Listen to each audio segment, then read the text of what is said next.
The death toll in the Hawaii wildfire has risen to 93. Hawaii's governor describes the resort town of Lahaina and other areas affected by wildfires as a war zone, with the death toll from the disaster rising to 93. At this moment, we're still in the phase of dealing with casualties. Currently, the death toll stands at 93. Scenes resemble a war zone, but the assistance we're receiving is truly incredible, said Governor Josh Green of Hawaii on August 13. He also noted that the number of deaths would likely increase. 3 wildfires erupted and swept through the famous tourist town of Lahaina and several other areas on Maui Island from August 8, flattening the town and incinerating nearly everything in its path.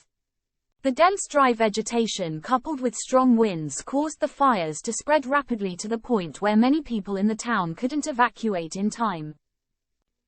Days after the blaze, firefighting teams continued to battle the flames. Search and rescue dogs were deployed to sift through the rubble in search of victims.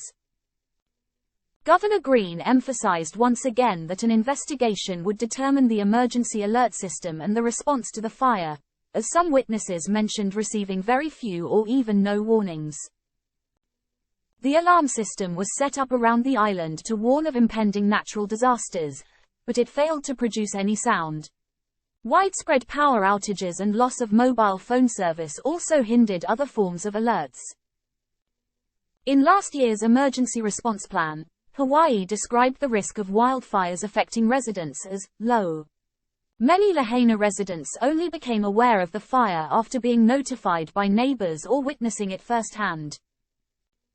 The mountain behind us was on fire, and nobody alerted us, said 63-year-old Vilma Reed.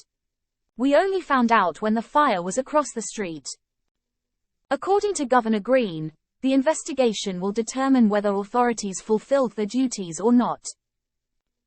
When asked why none of the island's alarm systems were activated, Democratic Senator Mazie Hirono of Hawaii stated she would await the results of the investigation announced by the state attorney general. I will not offer any excuses for this tragedy, Hirono said.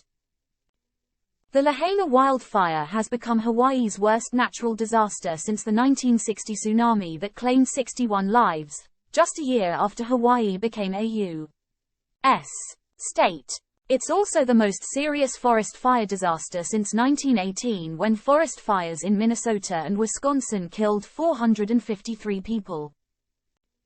The officials have arranged 1,000 hotel rooms for those who lost their homes and are arranging buildings for rent to provide free housing for families, according to Governor Green. Over 1,400 people have been placed in emergency shelters. Hundreds of people are still missing. Families and friends of the missing individuals are sharing information on social media to seek help in finding them. My in-laws are still missing, Heather Bailosis posted on Instagram on August 12. The ones found alive are severely injured from what they've been through. We are losing hope. My father, Michael Masaka, has been missing since the Lahaina fire broke out. Please let me know if there's any information related to my father. I just want to know that he's safe, Megan Sweeting wrote on Facebook. According to the Federal Emergency Management Agency, FEMA, the cost to rebuild Lahaina is estimated at around $5 billion, with over 2,200 structures damaged or destroyed and over 850 hectares burned. Lahaina attracts tourists with its beach resorts, landmarks, historical sites, restaurants, and whale watching tours.